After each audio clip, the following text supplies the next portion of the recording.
Hello everyone, welcome back to my channel. मेरी contract revision series की पहली video को आप सब ने बहुत अच्छा रिस्पॉन्स दिया। आप सबका दिल से थैंक यू। अगर आपने अभी तक वो वीडियो नहीं देखी है तो ज़रूर देख लीजिए। उस वीडियो में मैंने कॉन्ट्रैक्ट ऑफ इंडेमनिटी और कॉन्ट्रैक्ट ऑफ गारंटी को सिंपल और एग्ज़ाम ओरिएंटेड तरीके से एक्सप्लेन किया है। उसका लिंक मैं कमेंट सेक्शन में दे दूँगी। आज हम शुरू करने वाले हैं कॉन्ट्रैक्ट एक्ट का नेक्स्ट इम्पोर्टेंट टॉपिक, बेलमेंट और प्लेज। ये topic university exam, judiciary exam और कॉम्पिटिटिव एग्ज़ाम के लिए काफ़ी इम्पोर्टेंट है।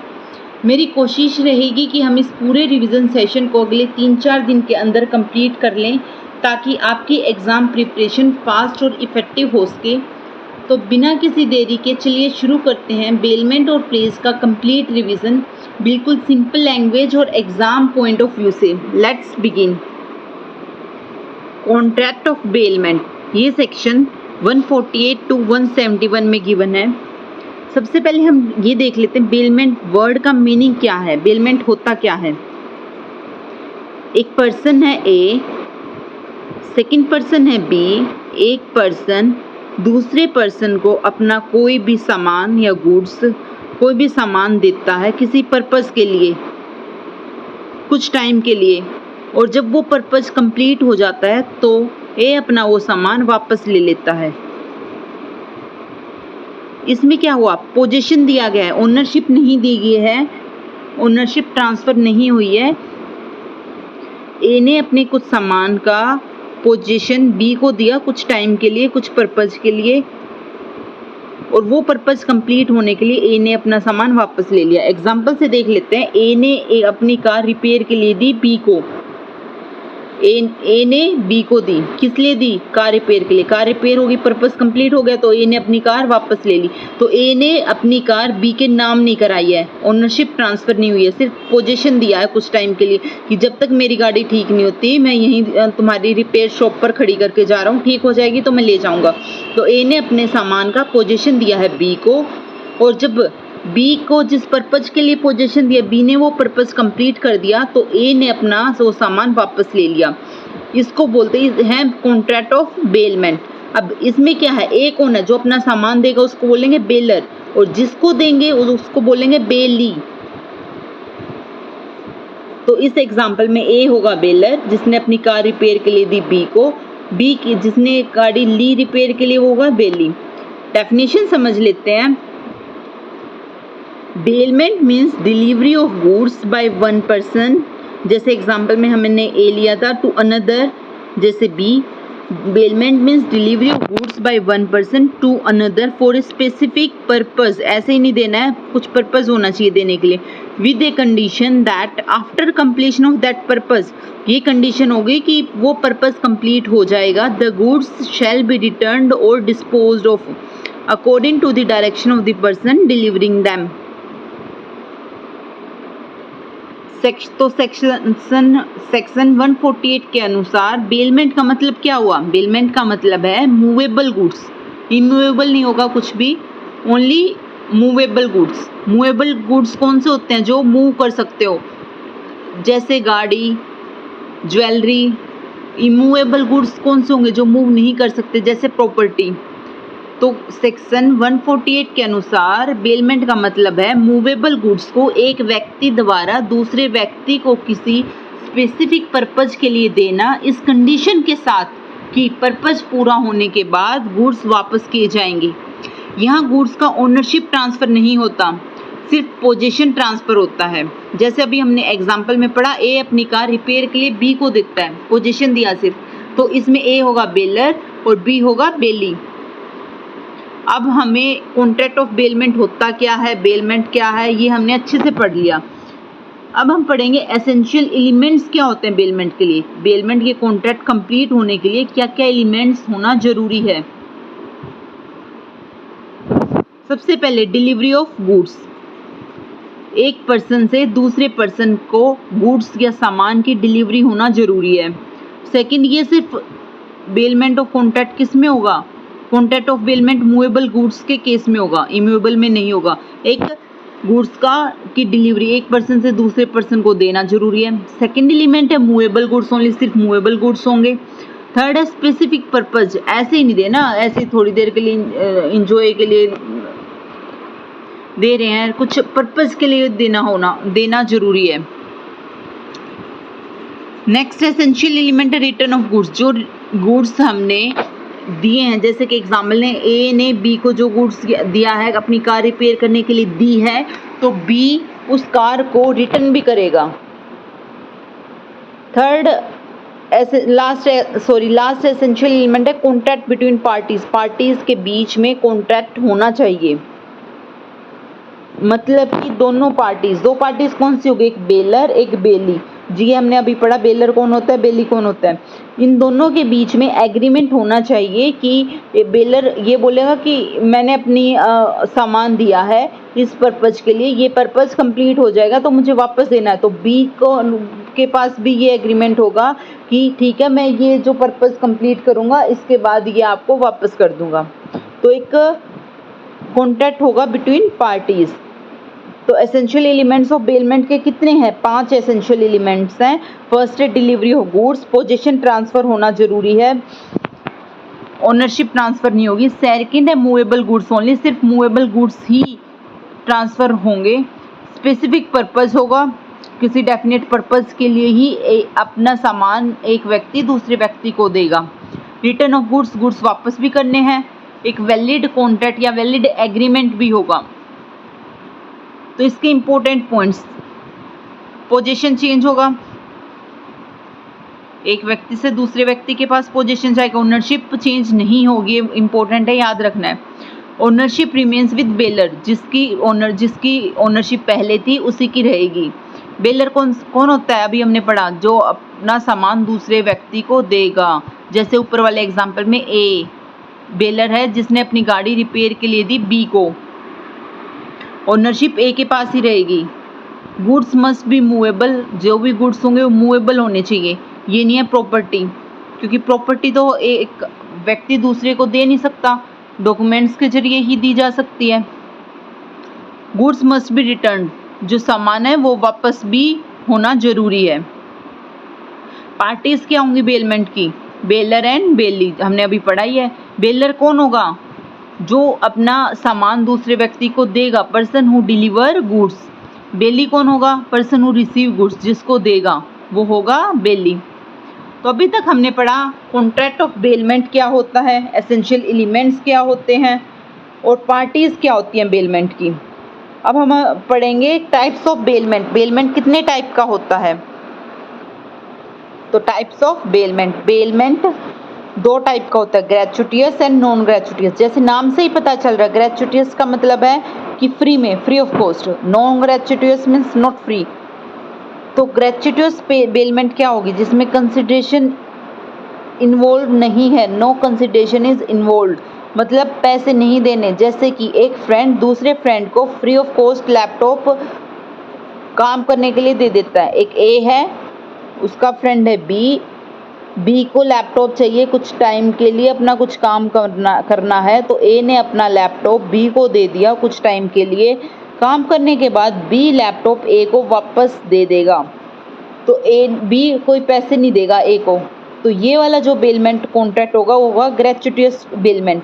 मतलब ए ने पोजीशन ट्रांसफ़र की अपने सामान की बी के पास, कुछ टाइम के लिए, कुछ स्पेसिफिक पर्पज़ के लिए, बी ने वापस ए को लौटा दी। पैसे का कोई इन्वॉल्वमेंट नहीं है, no consideration is involve, means पैसे इन्वॉल्व नहीं है, then that is gratuitous bailment. Next है नॉन ग्रेचुटियस बेलमेंट। ये इसमें क्या होगा, कंसिडरेशन इज प्रेजेंट, ये फ्री में कुछ नहीं होगा। जैसे कि car delivered to garage for paid repair, A ने अपनी कार रिपेयर के लिए दी बी को, बी गैराज का मालिक है,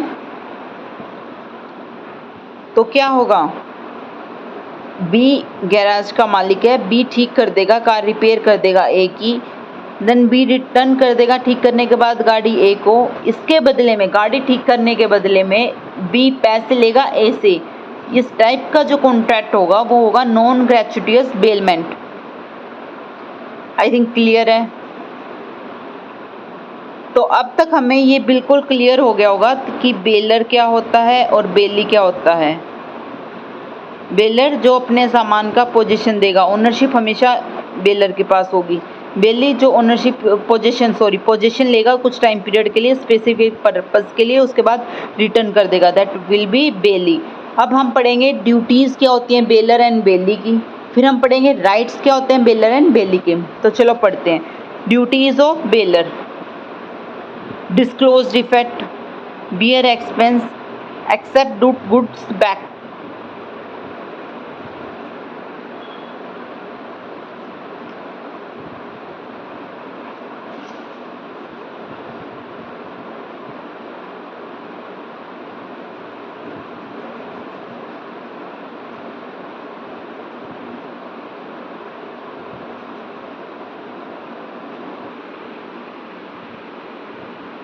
नेक्स्ट टॉपिक है हमारा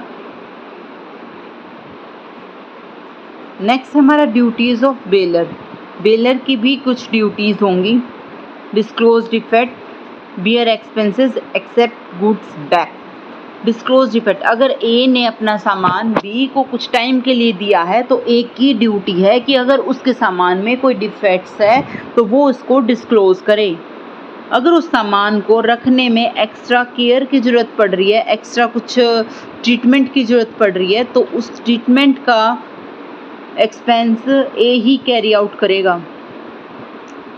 ए की जिम्मेदारी है कि ए अपना सामान वापस लेगा। तो ए की मेनली 3 ड्यूटीज़ होती हैं कि अगर ए के सामान में कुछ डिफेक्ट है तो डिफेक्ट अच्छे से बताएगा। ए के सामान को कुछ स्पेशल ट्रीटमेंट की ज़रूरत है तो उस ट्रीटमेंट का एक्सपेंस ए ही कैरी आउट करेगा। ए की ही ड्यूटी है कि अपना सामान ए ने बी को दिया है कुछ स्पेसिफिक पर्पज़ के लिए, तो पर्पज़ कंप्लीट होने के लिए ए अपना सामान वापस लेगा। जैसे कि ए बेलर है, ए ने अपनी कार रिपेयर के लिए दी बी को, बी बेली है। ए की ड्यूटी है ये बताने की कि मेरी कार में क्या क्या डिफेक्ट हैं, तभी बी ठीक करेगा डिफेक्ट्स। अब बी ने रिपेयर कर दी गाड़ी और बोल दिया शाम को 5 बजे तक गाड़ी ठीक हो जाएगी, गाड़ी वापस ले जाना।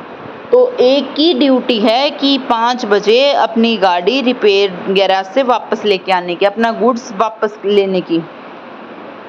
Duty to disclose defect: bailor must disclose non defect in goods. जैसे कि ओनर अपना हॉर्स दे रहा है किसी दूसरे व्यक्ति को कुछ स्पेसिफिक पर्पज़ के लिए, तो ओनर की ड्यूटी है बताने की कि हॉर्स डेंजरस नेचर का है। Bear extraordinary expenses: extraordinary expenses are borne by the bailor, bailor ही करेगा। स्पेशल, जैसे कि special treatment expense of an animal, किसी एनिमल को की टेक केयर करने के लिए स्पेशल ट्रीटमेंट की ज़रूरत है, उसको खाने 1 घंटे के लिए कोई अपना एनिमल छोड़ के गया किसी दूसरे पर्सन के पास, तो 1 घंटे का जो खाना है वो भी ए ही दे के जाएगा। Accept goods back: after completion of purpose bailor must receive goods back. A की ड्यूटी है कि पर्पस कंप्लीट होने के बाद अपना ए सामान वापस ले। अब तक हमने बेलर की ड्यूटीज़ पढ़ ली, अब हम पढ़ेंगे ड्यूटीज़ ऑफ बेली। बेली की भी कुछ ड्यूटीज़ होगी, हम जिसको अपना सामान दे रहे हैं उस व्यक्ति की भी कोई ड्यूटीज़ होगी। तो वो ड्यूटीज़ क्या होंगी? एक, हम अपना सामान किसी दूसरे पर्सन को दे रहे हैं, वो हमारे सामान की केयर करके रखेगा, first care. Second, no misuse, वो हमारे सामान का कोई मिसयूज़ नहीं करेगा। थर्ड, वो हमारा सामान वापस कर देगा। जब ए अपना सामान वापस लेने आएगा पर्पस कंप्लीट होने के बाद, तो बी उसका सामान वापस कर देगा। फर्स्ट है duty of reasonable care: bailee must take care of goods as a prudent person would take care of his own goods. जैसे कोई भी समझदार आदमी अपने सामान की केयर करेगा, बी भी किसी ए ने जो सामान दिया है उसके सामान की वैसे ही केयर करेगा। No unauthorised use: bailee must not use goods beyond authority, misuse नहीं करेगा। Car given for repair but use for picnic, ये अनऑथराइज्ड यूज का एग्जाम्पल क्या है? किसी ने कार अपनी रिपेयर के लिए दी बी को, ए ने, बी उसको ठीक करने के बाद पिकनिक पे लेके जा रहा है, तो इसमें लेबल कौन होगा? Bailee. No unauthorised mixing: goods should not be mixed without consent of bailor, bailor की मर्जी के बिना गुड्स सामान का कुछ भी मिक्स या चेंज नहीं करना।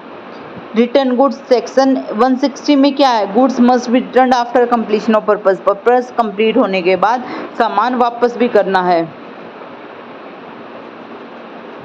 रिटर्न इंक्रीज और प्रॉफिट, अगर उस सामान को उस दौरान कुछ प्रॉफिट हो उस सामान का, तो उस सामान का प्रॉफिट बिलोंग करेगा बेलर के से। बेलर से क्यों बिलोंग करेगा, क्योंकि पोजीशन ट्रांसफर हुआ था, ओनरशिप ट्रांसफर नहीं हुई थी, तो प्रॉफिट भी बेलर के पास ही जाएगा। एग्जाम्पल से समझ लेते हैं। मान लो ए ने अपनी गाय कुछ टाइम के लिए, ए को बाहर जाना था कहीं घूमने, ए ने अपनी गाय बी को दे दी कि मेरी गाय के ध्यान रखना 2-4 दिन, मैं अभी बाहर घूम कर आ रहा हूँ, किसी पिकनिक से आ रहा हूँ। तो उस दौरान 2-3 दिन के अंदर गाय ने काफ को बोन किया, गाय को काफ बोन हुआ, तो काफ भी बेलर से ही बिलोंग करेगा, इस पर भी बेलर का ही हक होगा। अब हमें ने ड्यूटीज पढ़ ली बेलर एंड बेली की। अब नेक्स्ट टॉपिक हम पढ़ेंगे राइट्स क्या हैं बेलर एंड बेलीज के। तो चलो राइट्स पढ़ते हैं। Rights of baler, terminate, compensation, return. Terminate में क्या होगा, अगर बेली मिसयूज करेगा सामान का तो बेलर के पास राइट है बेलमेंट को टर्मिनेट करने का। अगर ए ने कुछ सामान दिया बी को कुछ स्पेसिफिक पर्पस के लिए, कॉन्ट्रैक्ट हुआ बेलमेंट का, लेकिन बी ने उस सामान का मिसयूज किया, तो ए का राइट है कि वो उस कॉन्ट्रैक्ट को टर्मिनेट कर दे, बेलमेंट को टर्मिनेट कर दे। Right to compensation for negligence और अनऑथराइज्ड यूज, अगर बी ए के सामान का नेग्लिजेंस करेगा या अनऑथराइज्ड यूज करेगा तो ए कंपेंसेशन के लिए अप्लाई कर सकता है, ए का राइट है कंपेंसेशन का। Right to demand return after completion of purpose, purpose complete हो जाएगा तो बेलर के पास राइट है, वो अपना सामान वापस मांग सकता है। नेक्स्ट हम पढ़ेंगे राइट्स ऑफ बेली। बेली के क्या क्या राइट्स हैं, right to reimbursement, necessary expenses can be recovered, अगर उस सामान की केयर करने में कुछ एक्सपेंस हुआ बेली का तो वो रिकवर कर सकता है बेलर से। Right to indemnity, compensation for loss due to defective title, अगर डिफेक्टिव कुछ है, टाइटल डिफेक्टिव है तो कंपेंसेशन का भी राइट है बेली के पास। Right of lien, can retain goods until lawful dues are paid, bailee goods को अपने पास रिटेन कर सकता है जब तक कानूनी रूप से जो ड्यूज हैं वो पेड नहीं हुए। जैसे कि ए ने अपनी कार, एग्जाम्पल से समझते हैं, बी को दी रिपेयर के लिए, कि बी ने बताया आपकी गाड़ी रिपेयर होगी लेकिन इसमें खर्चा है 5000 का, लेकिन ए ने 5000 कंप्लीट पैसे बी को नहीं दिए, तो बी के पास राइट है कि वो सामान को अपने पास ही रखे जब तक उसने उसके सारे पैसे, रिपेयरिंग में जो पैसे लगे हैं उसके बने हैं, वो कंप्लीट नहीं दे देता। तो अब इसमें हमने पढ़ा राइट ऑफ लीन। तो अब लीन क्या होता है इसको डिटेल में समझ लेते हैं। लीन का मतलब है right to retain position goods until lawful charges are paid, अगर वैदिक लीगली जो चार्जेस बन रहे हैं वो पेड नहीं हुए तो वो बेली के पास राइट है रिटर्न करने का। लीन 2 टाइप्स का होता है, पार्टिकुलर लीन एंड जनरल लीन। अब ये देख लेते हैं पार्टिकुलर और जनरल लीन में डिफरेंस क्या है। पार्टिकुलर लीन सेक्शन 170 में गिवन है, bailee can retain goods on which labour और skill has been used until charges are paid. Bailee वो गुड्स रिटेन कर सकता है जिन पर लेबर या स्किल यूज हुई है। कब तक रिटेन कर सकता है, जब तक चार्जेस उसके पेड नहीं हो जाते। एग्जाम्पल से समझ सकते हैं, मैकेनिक रिपेयर्स मोटरसाइकिल, मैकेनिक ने मोटरसाइकिल रिपेयर की, can retain motorcycle till repair charges are paid. तो बी उस मोटरसाइकिल को अपने पास ही रख सकता है जब तक रिपेयरिंग के पैसे ए उसको नहीं दे देता। इस लीन को बोलते हैं पार्टिकुलर लीन। पार्टिकुलर लीन में क्या क्या होता है? लेबर अप्लाइड होती है, मेहनत होती है, स्किल यूज होती है, चार्जेस अनपेड, चार्ज पे नहीं किए, पोजीशन कंटिन्यूस, बी के पास ही पोजीशन कंटिन्यू रहता है। पार्टिकुलर लीन हमने पढ़ लिया। पार्टिकुलर लीन में है कि बेली गुड्स को रिटेन कर सकता है जब तक उसके चार्जेस पेड नहीं होते। नेक्स्ट है general lien. General lien section 171 में गिवन है, right to retain any goods until total डेब्ट इज पेड।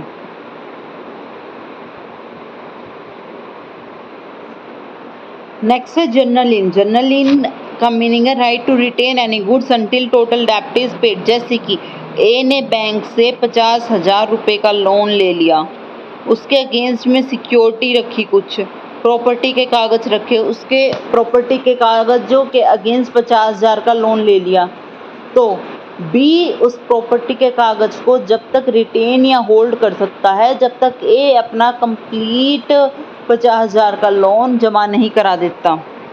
ये किस चीज़ का एग्जाम्पल है? जनरल लीन का एग्जाम्पल है। Right to retain any goods until total डेब्ट इज पेड। कौन कौन से पर्सन एंटाइटल्ड हैं? जनरल लीन होल्डर्स मेनली कौन कौन होते हैं? Bankers, factors. तो जनरल लीन होल्डर्स होते हैं bankers, factors,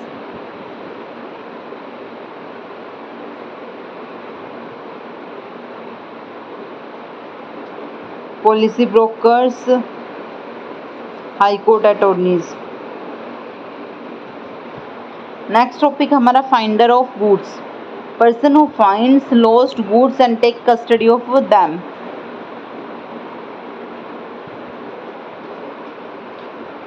finder of goods क्या होगा? Person who finds lost goods and take custody of them. जैसे कि एग्जांपल से समझते हैं, ए है, ए का एक पेन चोरी, पेन गिर गया, गुम हो गया, बी वहाँ से जा रहा था, बी को पेन मिल गया, बी ने पेन उठा लिया, पोजीशन बी के पास है, ऑनर ए था, गलती से ए से गिर गया, बी को मिल गया, बी ने उठा लिया, तो बी क्या है? Finder of goods. Finder of goods कौन होगा? Person who finds lost goods and take custody of them. Position of finder क्या होगी? Finder is treated as bailee. Owner A bailor है, पोजीशन कुछ टाइम के लिए किसके पास है? बेली के पास। ड्यूटीज क्या है फाइंडर की? अब बी की, बी को पेन मिल गया, बी की ड्यूटीज क्या है? टेक रीजनेबल केयर, उस पेन का ध्यान रखना। सर्च ट्रू ओनर, उसका ट्रू ओनर कौन है? ए को सर्च करना, और रिटर्न गुड्स, और उस पेन को वापस कर देना। राइट्स क्या होंगे फाइंडर के? Right of liens, right of reward, right to sell goods. Reward का राइट हो सकता है, right to sell goods. B finder of good उस पेन को बेच सकता है, लेकिन कब अलाउड है? उसका ओनर नहीं मिला, ओनर ने रेफ्यूज कर दिया, जो सामान है वो नष्ट होने वाला है, अगर उसको नहीं सेल किया, नहीं बेचा, यूज किया तो वो खराब हो जाएगा। नेक्स्ट है टर्मिनेशन ऑफ बेलमेंट। बेलमेंट का जो कॉन्ट्रैक्ट है वो टर्मिनेट कब होगा? फर्स्ट है जब पर्पस कंप्लीट हो जाए, सेकेंड है टाइम एक्सपायर हो जाए, जितने टाइम ये बोला था 2 घंटे के लिए दिया है कुछ अपने गुड्स का पोजीशन, 2 घंटे कंप्लीट हो जाए, या जिस पर्पस के लिए, जैसे गाड़ी रिपेयर के लिए दी थी, रिपेयर होगी, पर्पस कंप्लीट हो गया। डिस्ट्रक्शन ऑफ गुड्स, वो गुड्स ही खराब हो जाए, डिस्ट्रक्ट हो जाए, तो भी बेलमेंट टर्मिनेट हो जाएगा। इम्पोर्टेंट सेक्शंस लिखे हुए हैं इसके। डेफिनेशन ऑफ बेलमेंट 148 में गिवन है। डिफेक्ट्स इन गुड्स 150 में। डिफेक्ट्स इन गुड्स क्या? बेलर की ड्यूटी है, वो बताएगा कि मेरे गुड्स में क्या डिफेक्ट है before position to B. Care by bailee 151, unauthorised use 154, mixing of goods 155 to 157, return of goods 160, increase और profit 163, particular lien 170, general lien 171। तो चलो 1 मिनट में रिवाइज कर लेते हैं बेलमेंट को। बेलमेंट 148 टू 171 सेक्शन में गिवन है। बेलमेंट में हमने दो पढ़े parties, bailor and bailee. Bailor जिसका सामान है, गुड्स है, जो व्यक्ति जिस ओनर है, ट्रू ओनर है, वो अपना गुड्स किसी स्पेसिफिक पर्पस के लिए बी को देगा जो बेली है, और पर्पस कंप्लीट होने के बाद ए अपना सामान वापस ले लेगा। एसेंशियल एलिमेंट क्या होंगे बेलमेंट के? बेलर होगा, बेली होगा, डिलीवरी ऑफ गुड्स होगी, रिटर्न ऑफ गुड्स होगा। ड्यूटीज क्या होंगी बेलर की? अपने डिफेक्ट्स डिस्क्लोज करेगा, एक्सपेंसेस खुद बियर करेगा, accept goods. Duties of bailee, care, no misuse, return goods. Rights of bailor and rights of bailee अभी हमने ऊपर डिटेल में पढ़ा है। हमने अभी ऊपर पढ़ा particular lean and general lien, section 170 and 171, and finder of goods क्या होता है ये भी हमने अभी ऊपर डिटेल में पढ़ा है। इसी के साथ ही हमारा contract of bailment topic complete होता है। नेक्स्ट टॉपिक हमारा प्लेज, प्लेज या पॉन, जो सेक्शन 172 टू 179 में गिवन है। सेक्शन 172 के अकॉर्डिंग प्लेज क्या है? प्लेज एक स्पेशल टाइप की बेलमेंट है जहां गुड्स को डेब्ट के रिपेमेंट या प्रोमिस की परफॉर्मेंस की सिक्योरिटी के रूप में दिया जाता है। जैसे ए ने बी से 50,000 रुपये उधार लिए, उसके बदले ए ने अपनी 50,000 वैल्यू की ज्वेलरी बी को दे दी। अब ए जब अपने वो 50,000 रुपये विद इंटरेस्ट, जो इंटरेस्ट एग्री हुए थे उसके साथ वापस करेगा बी को, तो बी ज्वेलरी वापस कर देगा। इस स्पेशल टाइप ऑफ बेलमेंट को ही प्लेज कहते हैं। प्लेज एक स्पेशल टाइप की बेलमेंट ही है जहां गुड्स को डेब्ट के रिपेमेंट या प्रोमिस के सिक्योरिटी के रूप में दिया जाता है। Pledge is a special kind of bailment where goods are delivered as security for repayment of debt or performance of a promise. इसमें दो पार्टीज होती हैं, प्लेजर जिसको या पोनर बोलते हैं, या प्लेज या पानी। प्लेजर या पोनर, वहाँ बेलर या बेली था, डिलीवर करेगा goods as security to pledge या पोनी को, वो डेप्ट लेगा, उसके बाद ए डेप्ट रिपे कर देगा, उसके बाद गुड्स बी ए को रिटर्न कर देगा। This is contract of pledge. Example से समझ लेते हैं। A borrows 50,000 from B and gives gold jewellery as security. A क्या है? प्लेजर या पोनर। बी क्या है? प्लेज या पोनी। गोल्ड क्या है? Pledged goods. Parties to pledge, अभी हमने ऊपर पढ़ा पोनर एंड पोनी। पोनर को प्लेजर भी बोलते हैं, पोनी को प्लेजी भी बोलते हैं। Person delivering goods as security, जो पर्सन अपना सामान दे रहा है सिक्योरिटी के तौर पर, उसको पोनर या प्लेजर बोलते हैं। जो सिक्योरिटी रिसीव कर रहा है उसको पोनी या प्लेजी बोलते हैं। पार्टीज टू प्लेज में टू पार्टीज हैं, पोनर या प्लेजर एंड पोनी या प्लेजी। एसेंशियल्स क्या है किसी प्लेज के? कोई भी प्लेज कब कंप्लीट होगी? डिलीवरी ऑफ गुड्स होगा, वो मूवेबल गुड्स ही होगा, सिक्योरिटी दी जाएगी डेप्ट के लिए, वैलिड कॉन्ट्रैक्ट होगा। ए प्लेजर प्लेजी को गुड्स या सामान डिलीवर करेगा, ट्रांसफ़र करेगा, पोजीशन ट्रांसफ़र करेगा, ओनरशिप ट्रांसफ़र नहीं होती। मूवेबल गुड्स के केस में ही प्लेजर होता है, सिक्योरिटी देगा डेप्ट के लिए और वैलिड कॉन्ट्रैक्ट होगा।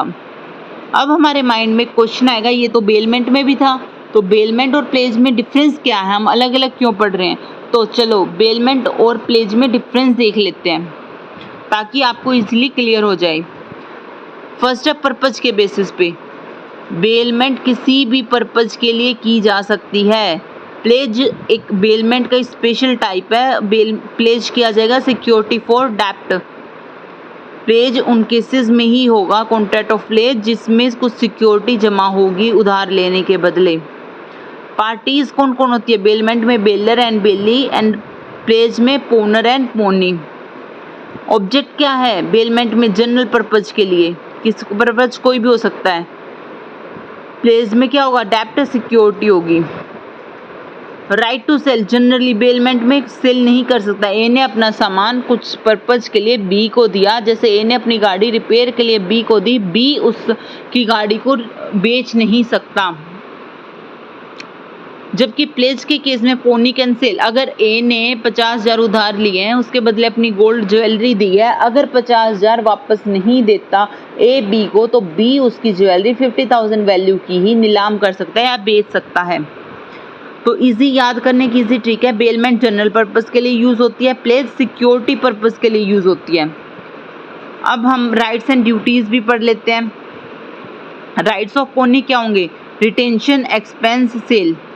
राइट ऑफ रिटेंशन 173 सेक्शन में दिया गया है। पोनी कौन होगा? जो सिक्योरिटी लेगा, वो सामान को रिटेन अपने पास रिटेन रख सकता है जब तक डेप्ट पे नहीं होगा, इंटरेस्ट पेड नहीं होगा, प्रिंसिपल अमाउंट पेड नहीं होगा, इंटरेस्ट पेड नहीं होगा, और नेसेसरी जो एक्सपेंसेस हुए हैं, जो खर्चे हुए हैं, वो पे नहीं होंगे। Retention for subsequent advance section 174 में है, प्लेजी फ्यूचर में कोई एडवांस लेगा, इस पे एग्रीमेंट हुआ है, तो भी रिटेन कर सकता है गुड्स को। एक्स्ट्राऑर्डिनरी कुछ एक्सपेंसेस हुए हैं, वो भी रिकवर कर सकता है। ये मेन डिफरेंस ना बेलमेंट एंड प्लेज में। राइट टू सेल जो सेक्शन 176 में गिवन है, मोस्ट इंपॉर्टेंट राइट है, इसके आगे तो इंपॉर्टेंट लिख लेना। इफ ओनर डिफॉल्ट, अगर ओनर जिसने पैसे उधार लिए हैं वो डिफॉल्ट हो जाता है, पैसे वापस नहीं करता, स्यू फॉर डेप्ट और sell pledged goods after reasonable notice देकर उसके सामान को बेच सकता है पोनी, या उसको कोर्ट में उसके खिलाफ केस कर सकता है। डिफॉल्ट बाय पोनर, नोटिस देगा, उसके सामान को बेच देगा। नोटिस कंपलसरी है, बिना नोटिस के सामान नहीं बेच सकता। Without notice sale become invalid. अब हम पढ़ेंगे राइट्स ऑफ पोनी। ऊपर पढ़ लिया, इसी का कंटिन्यूटी में है। रीजनेबल केयर करेगा, अगर पेमेंट कंप्लीट रीपे कर देगा तो गुड्स वापस कर देगा। कोई अनऑथराइज्ड यूज नहीं करेगा पोनी पोनर के सामान का। अब हम पढ़ेंगे राइट्स ऑफ पोनर। पोनर के क्या क्या राइट्स हैं? Redeem goods, compensation, return. Rights of redemption के सेक्शन 177 में गिवन है, ये मोस्ट इंपॉर्टेंट है। पोनर में recover goods before actual sale by paying डेप्ट। अगर ए ने बी से पैसे उधार लिए हैं कुछ गोल्ड सामान के बदले, तो ए बी उस सामान के बी को बेचने से पहले ए अब पूरा डेप्ट क्लियर करके अपने सामान को, गुड्स को रिटर्न ले सकता है, वापस ले सकता है। नेक्स्ट है राइट टू कंपेंसेशन। अगर पोनी उसके सामान के साथ नेग्लिजेंस करता है, ठीक से ध्यान नहीं रखता, तो कंपेंसेशन मांग सकता है। ए ने बी को से 50,000 रुपये लिए और उसके बदले अपना गोल्ड का सामान दिया, लेकिन बी ने क्या है वो सामान खराब कर दिया, वो गोल्ड की ज्वेलरी तोड़ दी, जबकि ए ने अपना सारे पैसे कंप्लीट वापस कर दिए। सामान देखा तो सामान टूटा हुआ था, तो ए कंपेंसेशन के लिए अप्लाई कर सकता है। Right to receive good after discharge of डेप्ट। ओनर का राइट है वो अपना सामान वापस ले ले अपना डेप्ट क्लियर करने के बाद। अब ओनर की क्या क्या ड्यूटीज होती हैं? रीपे डेप्ट, अपना डेप्ट कंप्लीट पूरा करेगा। अगर कोई डिफेक्ट है उसके सामान में सिक्योरिटी में जो जमा कराई है वो डिस्क्लोज करेगा। कुछ एक्सपेंसेस आएंगे तो वो उसको भी बियर करेगा। अब नेक्स्ट टॉपिक हम पढ़ेंगे प्लेज बाय नॉन ओनर। अब तक हमने जनरल रूल पढ़ा था, only owner can pledge goods. अपना सामान सिक्योरिटी के तौर पर सिर्फ ओनर ही दे सकता था और कोई नहीं दे सकता था। जैसे ज्वेलरी जिसके नाम होगी, जिसका नाम का बिल होगा ज्वेलरी पे, वही एज ए सिक्योरिटी दे सकता था। लेकिन प्लेज बाय नॉन ओनर में क्या है? कौन कौन दे सकता है? Mercantile agent, position owner, voidable contract. Mercantile agent कौन होगा? ये वैलिड जब होगा पोजीशन दिया with consent ordinary course of business में गुड फेथ ऑफ पोनी। ए ने अपने किसी एजेंट को दे दिया सामान की जा ये बैंक में रखा और इसके बदले गोल्ड लोन लिया, तो ए खुद नहीं गया, ए ने अपने एजेंट को भेजा। पोजीशन अपनी कंसेंट से दी, सहमति से दी, ऑर्डिनरी कोर्स ऑफ बिजनेस में दी, गुड फेथ के साथ दी, तो ये क्या होगा? Mercantile agent. नेक्स्ट है पोजीशन अंडर वॉइडेबल कॉन्ट्रैक्ट, ये सेक्शन 178A में गिवन है। अगर कॉन्ट्रैक्ट के जरिए पोजीशन दिया जाता है तो वो भी एज ए सिक्योरिटी रख सकता है सामान। Limited interest can pledge only up to extent of his interest. तो नेक्स्ट टॉपिक हमारा रिडेम्पशन ऑफ प्लेज। अब तक हमने पढ़ा कि सामान ए अपने सामान को देगा बी को, उसके बदले कुछ पैसे उधार लेगा। अब हम पढ़ेंगे रिडेम्पशन ऑफ प्लेज। रिडेम्पशन का मतलब है अपना सामान वापस लेना पर्पस कंप्लीट होने के बाद। ए ने बी से 50,000 उधार लिए, उसके बदले कुछ अपनी ज्वेलरी दे दी, ए के पास पैसे आगे ए 50,000 विद इंटरेस्ट वापस कर देगा बी को और अपना सामान ज्वेलरी वापस ले लेगा। इसको बोलेंगे redemption of pledge. Taking back pledged goods after repayment, payment के बाद अपना सामान वापस लेना। कंडीशन क्या होगी? डेप्ट पे कर देना। बी ए के सामान को वापस तब करेगा जब पूरा डेप्ट पे हो गया होगा, इंटरेस्ट पे हो गया होगा और कुछ फाइल चार्ज एक्सपेंस होगा वो भी पे हो गया होगा।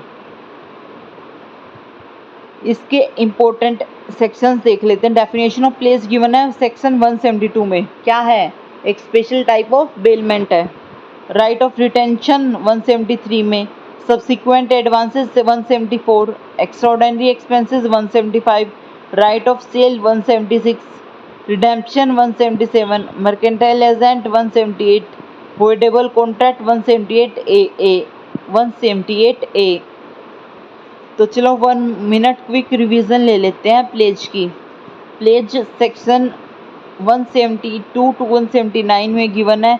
2 पार्टीज है, पोनर या प्लेजर और पोनी या प्लेजी। राइट्स क्या होंगे पोनी के? Retention, expense, sale. राइट क्या होंगे पोनर के? Redemption, compensation, return. ड्यूटीज पढ़ी है हमने पोनी एंड पोनर की। प्लेज बाय नॉन ओनर, कौन कौन कर सकता है? Non owner, mercantile agent, voidable contract, limited interest. तो इसी के साथ हमारा contract of bailment and pledge का टॉपिक कंप्लीट होता है। मुझे उम्मीद है कि आपको ये पूरा रिवीजन सेशन पसंद आया होगा और आपके कंसेप्ट्स भी क्लियर हुए होंगे। अगर वीडियो हेल्पफुल लगी हो तो लाइक, शेयर और चैनल को सब्सक्राइब करना बिल्कुल मत भूलिए ताकि आपको आने वाली सभी रिवीजन वीडियोस की नोटिफिकेशन मिलती रहे। और हाँ, हमारी नेक्स्ट वीडियो में हम रिवाइज करेंगे कॉन्ट्रैक्ट ऑफ एजेंसी, जो इंडियन कॉन्ट्रैक्ट एक्ट का एक और बहुत महत्वपूर्ण टॉपिक है। तब तक के लिए keep learning, keep revising and keep watching. Thank you so much for watching.